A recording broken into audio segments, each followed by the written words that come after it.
Ang views nyo ang nasisira. Charis, ang engagement nyo ang nasisira. Akala nyo din naman kasi talaga. Alam mo ba, totoo pala talaga, no? Na may mga influencers na binabayaran. Ngayon naniniwala na ako. Na may mga influencers talaga palang nababayaran para lang talaga manira ng tao. Alam niyo ba yung bagong chismis ngayon habang tayo ay nagdidiwang sa pagkapanalo ng ating iPhone 17 Pro Max color orange na si Emma Mary Tiglao ay may nag-aaway pala, which is si Sofia Andres and si Chi Filomeno. Alam niyo ba yon na may mga screenshot si Chi na may nag-reach out doon si Sofia na babayar sa mga influencers para sirain lang si Chi. May mga ganun pala talaga. Now, naniniwala na ako na feeling ko, kasi hindi naman influencer ang tawag doon eh. Troll. Paano mo masasabing influencer ka kung ang ginagawa mo is masama? I don't consider myself as an influencer. Hindi porket na may platform ka is influencer ka na. Diba? Hindi porket na may YouTube ako is vlogger na ako. Hindi ganun yun. I'm a YouTuber. I'm not a vlogger. I'm a reactor. Iba ang content ko sa content ng vlogger. So basically, I am not considering myself as influencer. Pero ito na nga, may mga taong may platform, malaki ang followers na binabayaran. Ngayon naniniwala na ako. Ngayon naniniwala na talaga ako na binabayaran yung mga kung sino man naninira sa barda. Naniniwala na ako na binabayaran sila. Kasi napatunayan na yan ni Chi Filomeno and Sofia Andres actually. Diba? I mean, diba? Ay, wait lang. Ang sabi ni Gladys, may alam daw siya. Yes, it's okay. It doesn't matter naman na barda lang for me. Diba, Gladys? Alam mo yan. Yes, alam ko. Chismosa. Yun pala yung alam niya. Chismosa tayong lahat. Lahat na nandito, mga chismosa yan kung alam nyo lang. Diba, Alexa? Diba, Monica Minor? Diba, Gloria? Diba, Lynn? Diba, April? Diba, Teresa? Esrin? Mga Carmela, Simon, Charms. Diba chismosa tayong lahat? At walang makakapagpigil kay Marisa Antonio kasi siya talaga yung pinakauna nag-chat dito. Siya ang pinaka-chismosa sa lahat. Tandaan nyo yan. Diba, Mi? Ay, hello.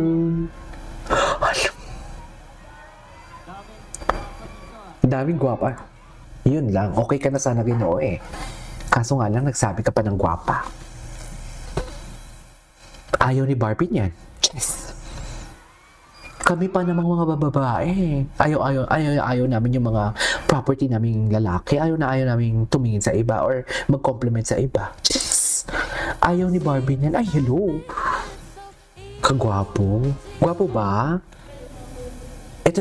Ibigay mo kay Barbie.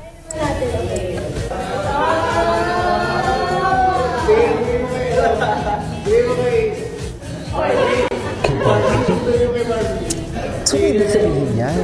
Ayan na, all of a sudden, nabanggit si Barbie ha. Sabihin na naman ang ginagamit si Barbie. Dear si Dustin, unang-una si Dustin ang nag-mention kay Barbie unintentionally. Hindi pilit. Kung sabihin sa akin, pilit yan. Nag-aawa. Nag-aawa naman pala po din sa video. Diba? Ang daming chismosa, oh. Marites talaga kami. Hindi, ang Marites mahina yan. Chismosa talaga dapat. Chimibang-bang. Yan yung tawag sa atin. Chimibang-bang. Mga chismosa. Ay, ito talaga siya. Oh, paano yung Ginoo? Ginoo, sorry ha. Alam kong mayaman ka. Alam kong matalino ka. Alam kong gwapo ka. But, you cannot have it all. Sige nga, pakita mo sa akin. Sige,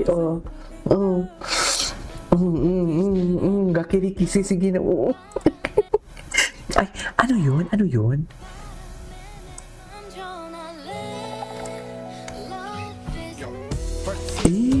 Ladies and gentlemen, David Yoli Coco.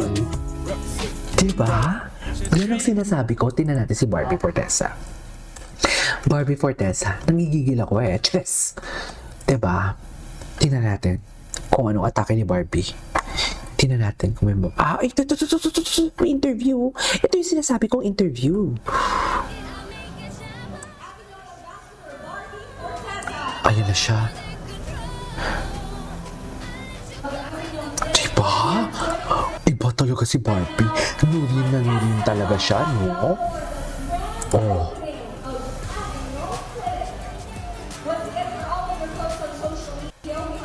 Andyan. Can we just refrain to use other term para lang mas maano? Ba't hindi nyo mabangga? Bakit may mga unicorn pa? Jameson, okay? Andyan sa Bacolod. Nakita ko nga yung giling kanina, nakasando.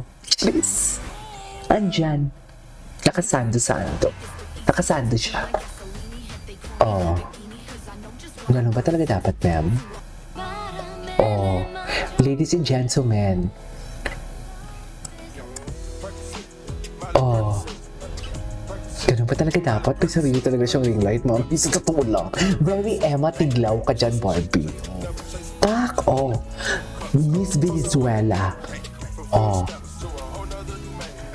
Diba? Tsaka approachable talaga siya. That's why I love her. Diba? Ay, andito naman. Si Barda United for today's video. Ay, hindi ko ito napanood kanina. Si Annabelle. Kala ko sino ko nandiyan sa bako. Si Annabelle nakapangalan ng nanay ko. Wala na Barson 10 na bumaba na ang isang leader niya. Bumaba na nga ang leader nila. Diba? Ang leader na nga nila mismo bumaba. Tanggap na. Tanggap na walang patutunguhan kung ano man ang pin-push nila for today's video. Because hindi nila alam ang totoo. Kasi kung alam nila ang totoo, walang Barson. Ang tanong, bakit si Madam Pickles andito pa din? Bakit ako andito pa din? Sa dinami-daming dilubyong lumabas, ha? Sa dinami-daming dilubyong lumabas sa Barda. Mapapaisip na lang kayo, bakit kanuan? Bakit andyan pa din sila KJ? Dahil ba bread and butter nila ang Barda? Hoy, hindi siguro. Tingnan mo yung upload ko. Barda lang ba? Kinukulang yung 20 na video. Kahit pagod na pagod ako, kinukulang ang video, ha? Kinukulang ang araw ko sa mga videos na kailangan ko i-content. Malandi kayo. Hindi lang Barda. Tsaka kung makikita nyo kung magkano kinikita sa Barda, just ay, sinasabi ko sa inyo. Mga 4,000 views, 5,000 views, ko hindi pa umabot ng 200. 200 pesos. O ayan, sinabi ko na. Kaya thank you, Ma'am Jacqueline. Kaya maraming salamat, Ma'am Jacqueline, sa Emma Tiglaw. Bakit Emma Tiglaw? Kasi orange eh. Orange ang gown ni Emma Tiglaw. Maraming salamat, Ma'am Jacqueline, sa Emma Tiglaw. Pero diba, doon lang tayo sa totoo. Kasi ako, I don't consider myself as a content creator. Oo, may platform ako. Pero kasi, kinukonsider ko na ang self ko na hindi na reactor sa Barda. Kinukonsider ko na yung self ko as defender na. As defender na alam talaga kung ano yung totoong nangyayari. Diba?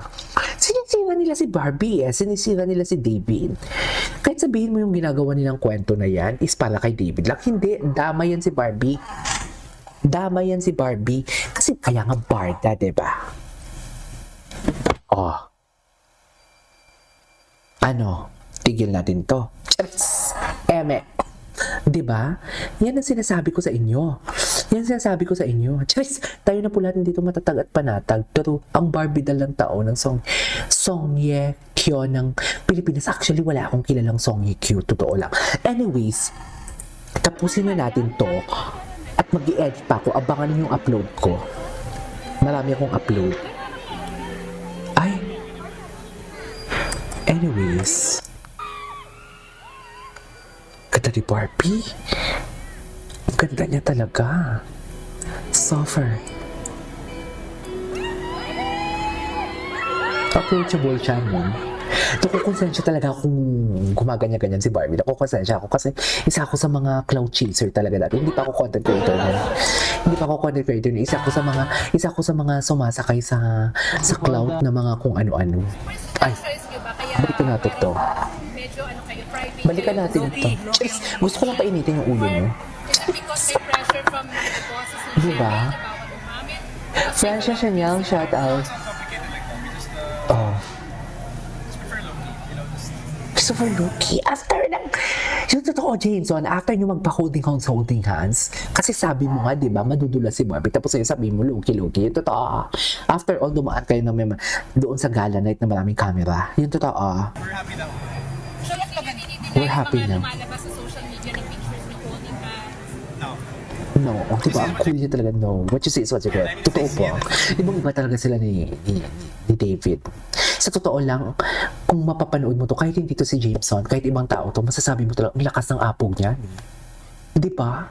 Ang lakas ng apog niya, akala niya talaga kinigwapo niya yung pagiging presko. Hala, nagagalit na ako. Akala ko ba spread positivity?